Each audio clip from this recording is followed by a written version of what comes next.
All right, now that we finished talking about temptation, this inspirational talk is going to be about temper and temperance and how to avoid being derailed and provoked due to you having a temper. So, temper is a person's state of mind seen in terms of their being angry or calm. So, your temperance, you could be angry or you could be have a calmness about you.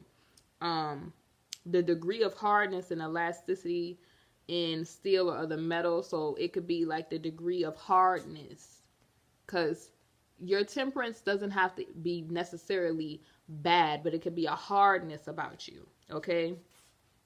Basically, when dealing with metal, when it's talking about metal, it's dealing with the hardness or the elasticity. So our temperance, if we build it up and we use Christ to draw strength, and we just agree that he can help you with your temperance to build it up so that it's strengthened and it's hard, so that you are not derailed when situations come to provoke you, like anger. Because anger is a strong feeling of annoyance, displeasure, or hostility. You could be provoked for this to happen. Now let's talk about the other side of the spectrum, the cool in the temperance. So having a calm is not showing a feeling of nervousness or anger or other emotions, pleasantly free from the wind, the absence of violent or confrontational activity. So it's a certain calm, right? Anger can cause you to have violent reactions and things like that. But let's look up the word temperance. Let's look up the word temperance so we can talk about that.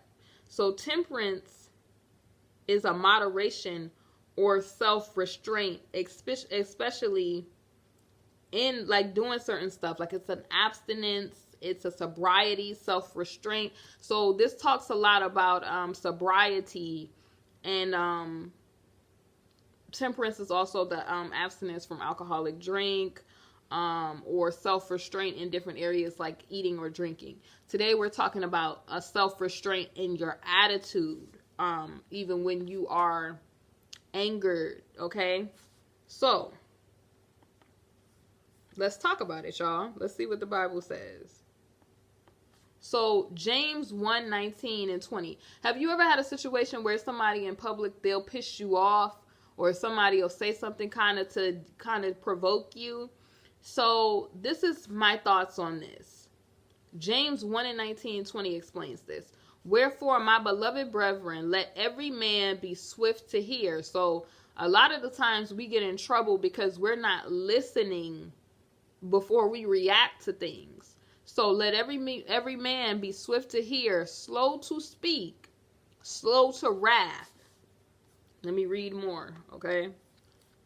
Because a lot of times our mouth gets us in the biggest trouble, because the thought process, the state of mind, which is temper, it gets to rolling, and it will cause you to do things when you're upset.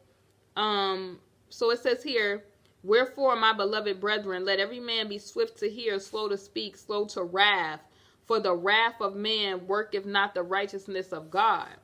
So our vengeance does not belong to us. It belongs to the Most High God. So you have to keep that in mind. And you never know, like when you're going hard on certain people, you never know what that person could be experiencing. So that's why you have to be slow to react, so that it gives you time to be clear-minded and sober when you do have a reaction to things, and you have self-restraint, so that you're not being derailed and jumping straight to the emotion of anger. Okay, it's okay to be angry. Angry is a valid expression when it's controlled the correct way, because sometimes it'll cause you to get caught up. Okay, so Proverbs 16:32 talks about this. He that is slow to anger is better than the mighty. So if you're slow to get angry, you are better than the mighty. And he that ruleth his spirit than he that can taketh a city. You know what I mean? So a person that is slow to get angry, you are clear-minded. It's easy for you to have a thought process. And the Lord says that it's better than the mighty, and he that ruleth, like you, that if you're grounded and you have self-control of your spirit, and you have a rule over, because to rule, let's look at the definition of rule.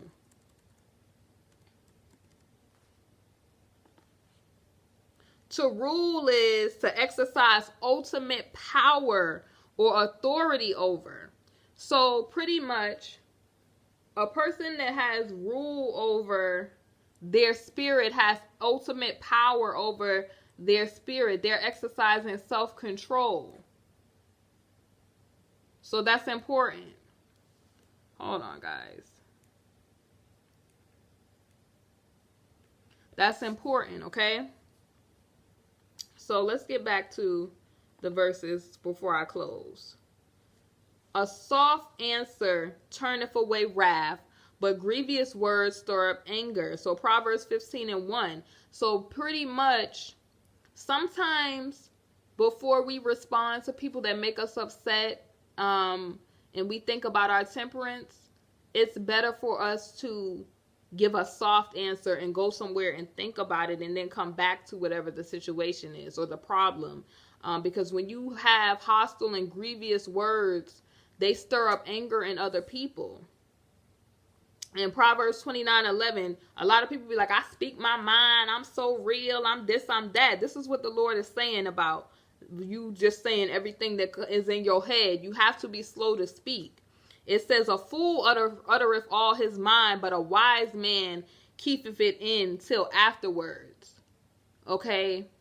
I had to overcome that, because I'm a person that I get pissed off for somebody, I'm ready to off with their head. I'm ready to use some grievous words, some 5-letter words. But now, as I have matured spiritually, I'm like, okay, let me get myself together. Let me think about this before I give a response. And before I'm petty-ana, let me go ahead and speak, think about that and come back to it. It says Colossians 3:8, but now ye also put off all these: anger, wrath, malice, blasphemy, filthy communication out of your mouth. That cussing, y'all, I'm working on cussing. But that cussing is going to get a lot of y'all people in trouble, because it's called filthy communication out of your mouth. Okay? A lot of people, they do it when they're angry. A lot of people, it's a certain bitterness rooted in that, a certain wrath and a malice. And if you harsh with your mouth, it could either speak blessings or cursings, but they cannot both come out of the same mouth. That's something that I had to learn too as I matured spiritually. Something that my mom always taught me: don't ever speak in the moment of how you feel, because if everything you saying in your mind comes out, it could hurt somebody's feelings. You don't know who that person is to God, and you just don't know. So I'm going to end it with this. Ephesians 4:26 says, be ye angry and sin not. Let not the sun go down upon your wrath. Do not go to sleep angry about things, because you never know when if today is going to be your final day here, or tomorrow is promised to no man. So do not let your anger cloud your judgment, and always seek God first before you handle any situations, because anger could be a very murderous emotion. It comes with a lot of other brothers and sister emotions that could get you hemmed up, like jealousy and murder and that type of malice and wrath. And vengeance ultimately belongs to the Lord, and God could get people way better than you could get people and handle people. You don't want judgment on your house because you trying to trifle with another person. You get what I'm saying? Well, I'm Brittany Chanel. That was today's inspirational talk on temperance, and that sort of thing. Definitely make sure that you're commenting, and subscribing. And I have nothing but love for y'all. God bless. And hit that notification bell for all notifications on these videos.